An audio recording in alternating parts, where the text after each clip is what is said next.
Hello guys, I hope आप सभी अच्छे होंगे। तो आज हम करने वाले हैं BPSC 133 block 2 unit 3 that is authoritarian and democratic regimes. ठीक है, तो इसके इंट्रोडक्शन पे फोकस करते हैं, बहुत ही कम है।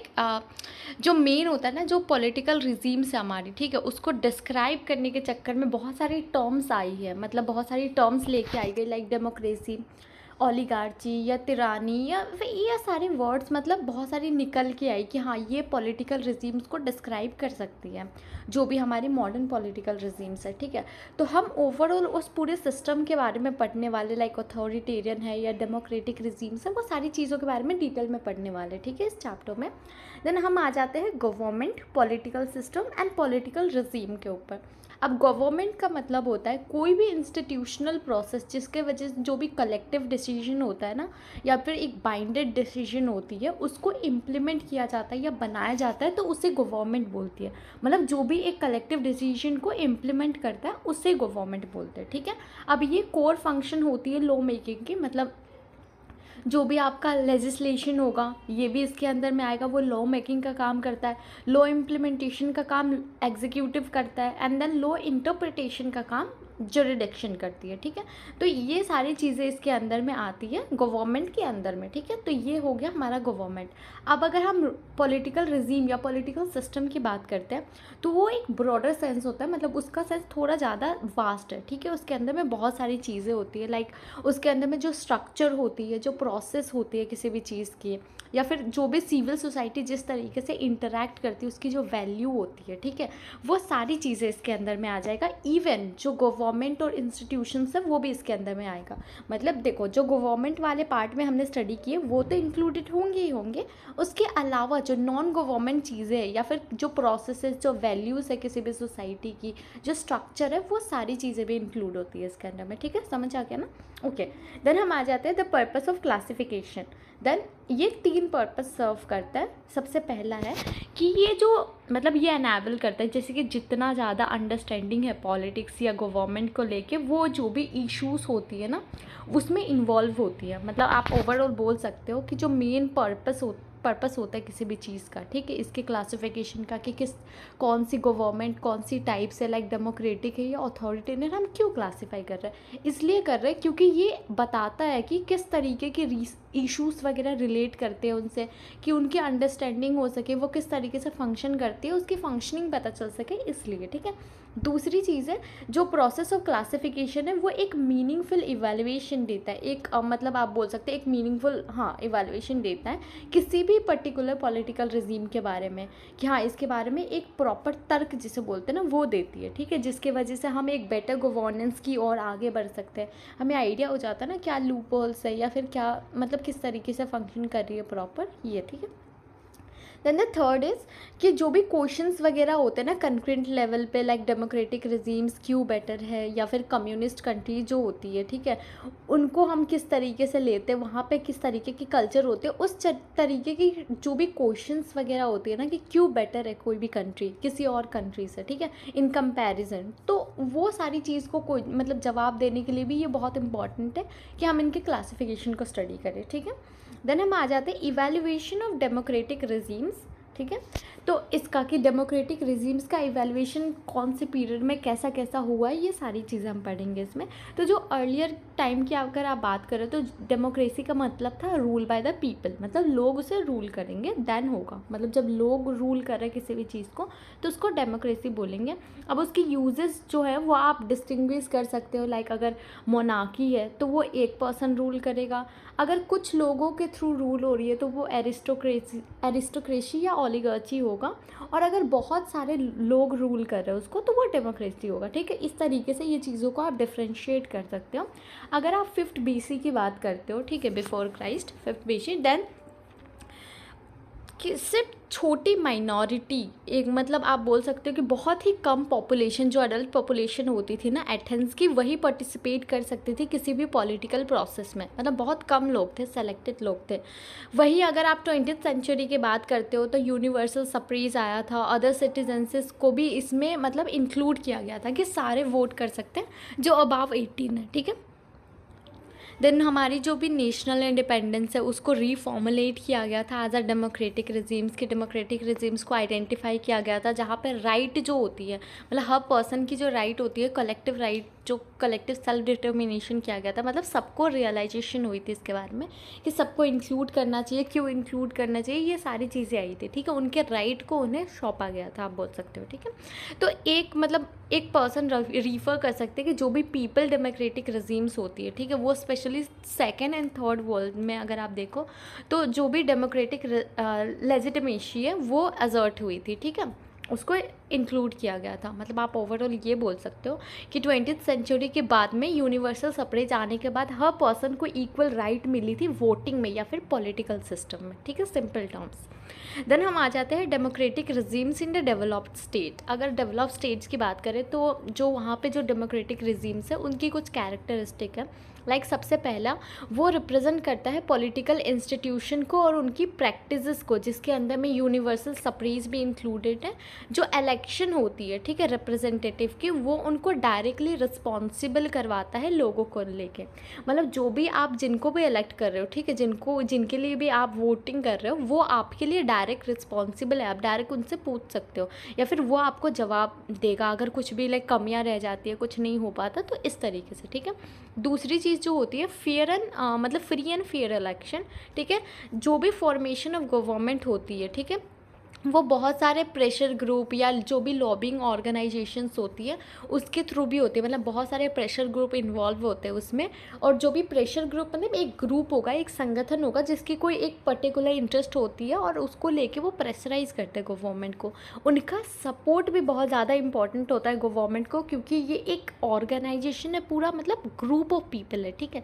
तो अगर ये वोट कर रहे हैं तो एक तरीके से सही है, तो वो उनको वोट करते हैं जिनसे उन्हें लगता है कि ये हमारा इंटरेस्ट आगे रख सकता है या फिर ये हमारे इंटरेस्ट को पूरा कर सकता है, ठीक है। तो ये सारी चीज़ें होती है। और फ्री एंड फेयर इलेक्शन का मतलब है सारे लोग प्रॉपरली मतलब फेयर तरीके से इलेक्ट होते हैं, ठीक है। ऐसा नहीं है कि कुछ भी मतलब किसी को भी उठा के और बना दिया कि हाँ चलो तुम बन जाओ, वैसे नहीं होता, ठीक है। देन द थर्ड चीज़ इज़ ये एक हाई लेवल ऑफ टॉलरेंस जो होता है ना, अपोजिशन को टॉलरेट करना, इसको रिप्रेजेंट करता है। मतलब जो भी अल्टरनेटिव सोर्स ऑफ हमारे पास इंफॉर्मेशन होती है कि हम वेबसाइट्स मतलब फॉर सपोज हमने नेट जो हमारी इंटरनेट है उसके थ्रू निकाला कोई भी इंफॉर्मेशन, जो अवेलेबल आर्टिकल्स है, डॉक्यूमेंट्स, न्यूज़पेपर्स है, उसके थ्रू ये सारे सोर्सेस ऑफ इंफॉर्मेशन है हमारे लिए जो हेल्पफुल होती है, ठीक है। तो ये एक हाई लेवल ऑफ टॉलरेंस भी वो करती है। और अपोजिशन एक ऐसे फंक्शन करती है ना कि मतलब वो एक आई रखेगी सामने वाले के ऊपर। मतलब फॉर सपोज अगर गवर्नमेंट बेटर फंक्शन नहीं कर रही है या फिर कुछ गलत डिसीजन बना रही है, तो जो भी हमारे अपोजिशन है उनके लिए बहुत इंपॉर्टेंट हो जाता है कि वो उस चीज़ को मतलब काउंटर करें कि आप ये गलत कर रहे हो, वो चीज़ रखे लोगों के सामने, ठीक है। तो ये होता है ओवरऑल एक, अगर आप बोलो ना एक हेल्दी अपोजिशन कैसा होता है तो वो वैसे होता है। ये नहीं कि आप सिर्फ अपने आप को ऊपर रखने की कोशिश करोगे, नहीं, जो गवर्नमेंट में है अगर उसमें कोई कमियां है तो आप उस कमियों को रिजॉल्व करने की बात करोगे या फिर उसको मतलब उसे दिखाओगे, ये चीज़ें होती है, ठीक है। देन नेक्स्ट पॉइंट इज़ कि वो जो भी प्रेजेंस होती है पॉलिटिकल क्लीवेजेस का उसे भी एक्सेप्ट करती है, क्योंकि हमारी सिविल सोसाइटी का अगर आप देखो, ठीक है, सोसाइटी में बहुत सारी डाइवर्सिटी होती है अपार्ट फ्रॉम कास्ट, क्रीड या रिलीजियस, या बहुत सारी बेस होती है जिसके वजह से डाइवर्सिटी आती है किसी भी सोसाइटी में। तो इसलिए जो भी पॉलिटिकल क्लीवेजेस फेस करना इज़ वेरी नॉर्मल। लोग इसे नहीं माने या माने, बट वो बहुत ही ज़्यादा नॉर्मल होती है कि आएंगे जब बहुत सारे टाइप के लोग एक साथ होते हैं तो मतभेद होंगे, दैट्स वेरी नॉर्मल, ठीक है। बस उसको कैसे रिजॉल्व करना है, उसको किस तरीके से लेके चलना है एक साथ, वो इम्पॉर्टेंट है और डेमोक्रेटिक रिजिम्स यही करती है, ठीक है। देन नेक्स्ट इज़ जो भी हमारी मॉडर्न डेमोक्रेटिक रिजीम्स है उसको डिस्टिंग्विश कर सकते हैं उसके एग्जिस्टेंस को लेके, लाइक कितनी लीगल है, कितनी लेजिटिमाइज है, ठीक है। तो जो भी वैरायटी है उसके अंदर, मतलब अगर किसी भी स्टेट के अंदर, किसी भी कंट्री के अंदर आप मान लो कि अगर बहुत सारी ऑर्गेनाइजेशंस लाइक बहुत सारे NGOs, pressure group, interest group है और वो अच्छे तरीके से वेल फंक्शन कर पा रहे बिना फोर्स के, तो that is called the best democratic regimes, ठीक है। क्योंकि प्रेशर ग्रुप वगैरह जो होती है ना वो वैसे भी फंक्शन करती है, लाइक कि मतलब अपने इंटरेस्ट को रखती है कि फॉर सपोज किसी के साथ अन्याय हो रहा है और अगर उसके लिए वो आवाज़ उठा रहे तो बहुत ही स्ट्रांगली वो उस चीज़ को अपोज करते हैं, ठीक है। तो इस तरीके से बहुत इंपॉर्टेंट हो जाता है कि उनका एग्जिस्टेंस हो, और अगर उनका एग्जिस्टेंस होने दे रहा है, कोई ऐसा नहीं है कि फॉर सपोज लाइक होते हैं ना कि मोनार्की वाला सिस्टम में जहाँ पे एक राजा वाला रूल होता है वहाँ पे किसी की नहीं चलती ज़्यादातर, मतलब मेनली ऐसे होते हैं, कुछ अच्छे राजा के टाइम पे चलते हैं बट मेनली नहीं चलते, ठीक है। तो ये सारी प्रॉब्लम्स होती है, तो अगर इनका एग्जिस्टेंस प्रॉपर हो रहा है, ये फंक्शन कर पा रहे हैं, तो दैट इज़ ग्रेट, या फिर हेल्दी डेमोक्रेटिक रिजीम्स, ठीक है। देन बिसाइड्स अगर आप बात करो तो ये गारंटी करती है इंडिविजुअल के राइट को, वो सपोर्ट करती है कॉम्पिटिटिव जो मार्केट की स्ट्रेटेजी होती है उसको भी सपोर्ट करती है। Next is like democratic regime जो होती है ना डेवलप्ड वर्ल्ड में, वो फेवर करती है सेंट्रलाइजेशन और मेजॉरिटी रूल का। जहाँ पे हम अभी मेजॉरिटी वोटिंग की बात करते हैं ना कि इतना % तो आना ही चाहिए वोटिंग तभी सरकार बनेगी, ठीक है।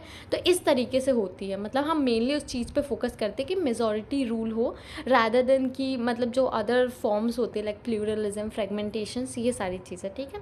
तो जो मेजॉरिटी है वो एक पार्लियामेंट्री लाइंस में ही आती है, मतलब जो भी हम मेजॉरिटी फॉर्म ऑफ गवर्नमेंट की बात करते हैं या मेजॉरिटी वोट, मेजॉरिटी रूल की बात करते हैं तो वो आती है पार्लियामेंट्री लाइंस में, ठीक है। प्रेसिडेंशियल्स में नहीं आती हैं, वहाँ पे ये चीज़ें नहीं होती, वहाँ पे बस जिसको ज़्यादा मिल गया वो वाली होगी, ठीक है। देन प्लूरलिस्ट जो होती है ना वो बेस होती है जो हमारी यूएस मॉडल आप देख सकते हो, ठीक है, जहाँ पे चेक एंड बैलेंस नहीं है, जहाँ पे सेपरेशन ऑफ पावर है बहुत ज़्यादा, ठीक है। तो ये सारी चीज़ें होती है, हमारे यहाँ पे सेपरेशन ऑफ पावर नहीं है। आप ये बोल सकते हो हमारे यहाँ पे लाइक सेंट्रल, स्टेट और जो भी मतलब क्या बोलते हैं रीजनल लेवल है वो कनेक्टेड है कहीं ना कहीं, मतलब जो भी पावर है वो ऐसे सप्लाई होती है, लाइक सेंट्रल से स्टेट को मिलती है, स्टेट से रीजनल को मिलती है और वो सारे फंक्शन करती है प्रॉपर, ठीक है। देन हम आ जाते हैं democratic regimes and developing states.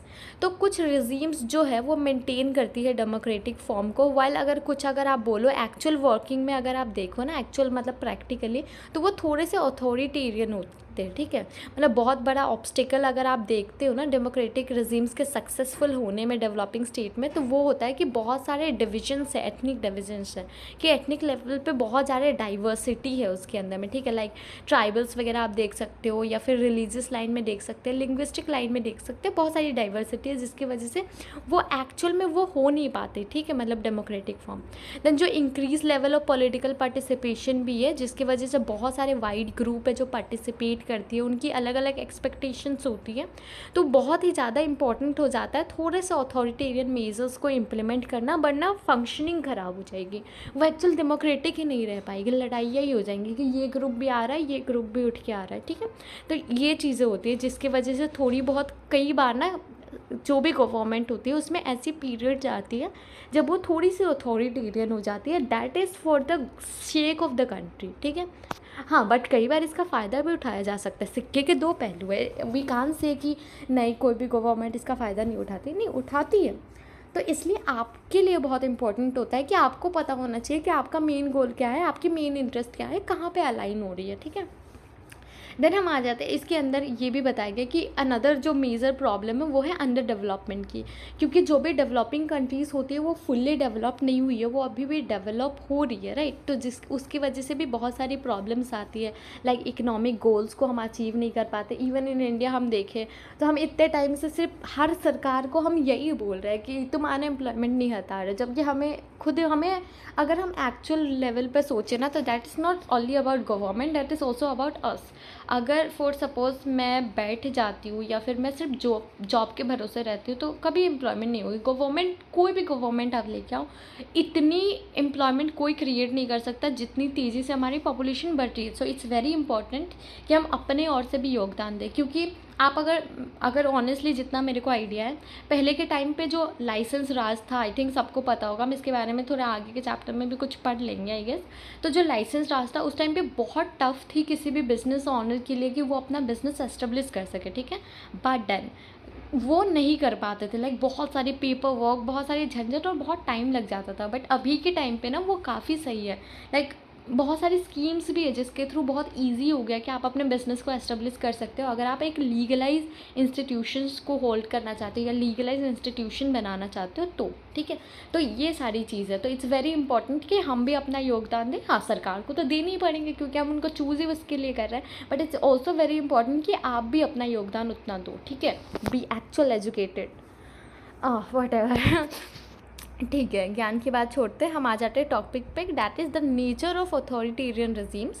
तो जो भी अथॉरिटेरियन रिजीम्स है उसका नेचर कैसे होता है, किस तरीके से हम डिसाइड करते हैं। ठीक है, तो अथॉरिटेरियन रिजीम डिसाइड करते हैं कि एक इंडिविजुअल के लिए क्या सही है, या फिर वो अपनी वैल्यूज़ इम्पोज करते हैं सोसाइटी के ऊपर इर्रिस्पेक्टिव के मेंबर की विशेष क्या है। ठीक है, ठीक है, आप बोल सकते हो कि लाइक हाँ, मतलब अपार्ट की मतलब मेंबर्स की विशेष को वो नहीं फोकस करते कि क्या अच्छा है वो देखते हैं। ठीक है, कि आपके साथ क्या अच्छा है आपके लिए, वो वही करेंगे, वो नहीं करेंगे जो आप करवाना चाहते हो या फिर आपकी मर्ज़ी है। लाइक हो सकता है आप जो चाहते हो वो गलत है, इस तरीके से। ठीक है, तो ये इंस्टेट करती है, लाइक आप बोल सकते हो जो भी अनक्वालिफाइड ओबीडियंस या कन्फॉर्मिटी या कोअर्जन, ये सारी प्रॉब्लम जो आती है जिसके वजह से लोग फोकस नहीं कर पाते या कोऑपरेट नहीं करते, तो ये सारी प्रॉब्लम भी फेस करनी पड़ती है ऑब्वियसली।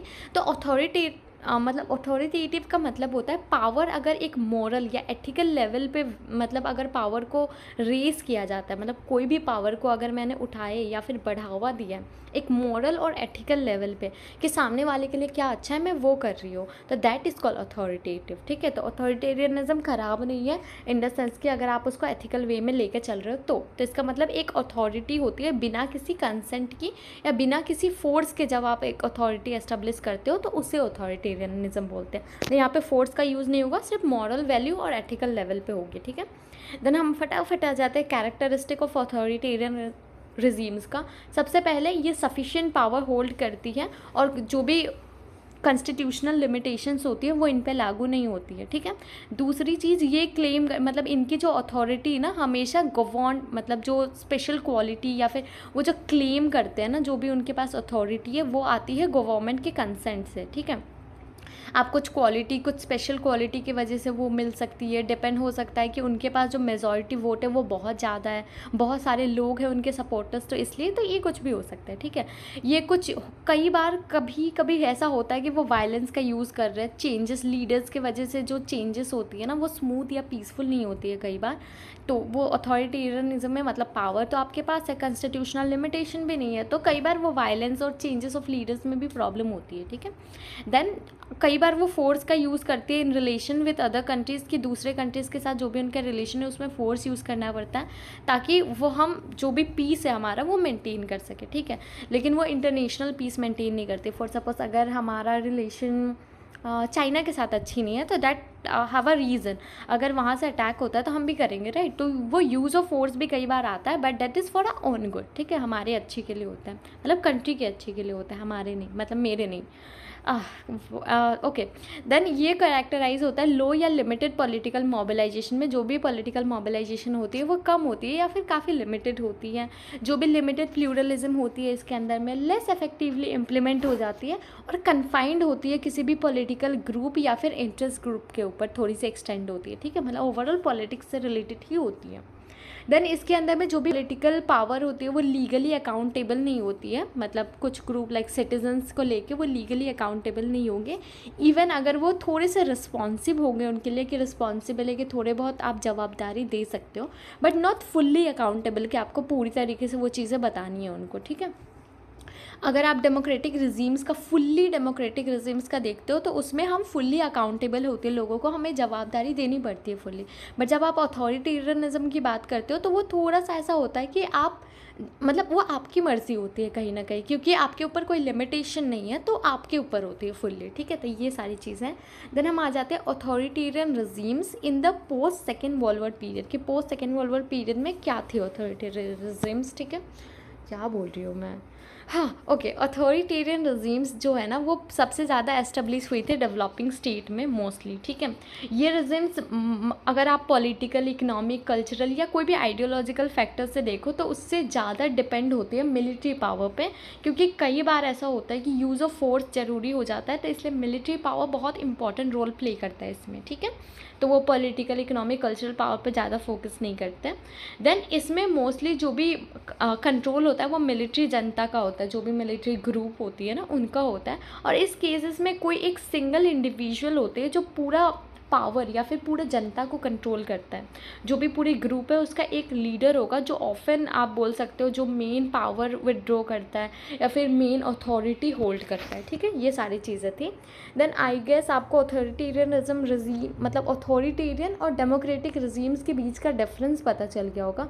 मतलब देखो, अगर मैं एक दो लाइन में कवर अप करूँ पूरे, ठीक है, तो डेमोक्रेटिक रजीम्स वो है जिसमें कोई भी पर्सन, कोई भी लीडर फुल्ली अकाउंटेबल है और उनको डायरेक्टली चूज़ नहीं किया गया है। ठीक है, उनको उनके लाइक आप बोल सकते हो कि लाइक हर स्टेट में आप रिप्रेजेंटेटिव्स को वोट करते हो, राइट। देन वो रिप्रेजेंटेटिव्स अगर वो जीत गए, वो उनको वो पूरा मेजॉरिटी मिला है, देन उसके अकॉर्डिंग वो लीडर सेलेक्ट होता है उस पार्टी के।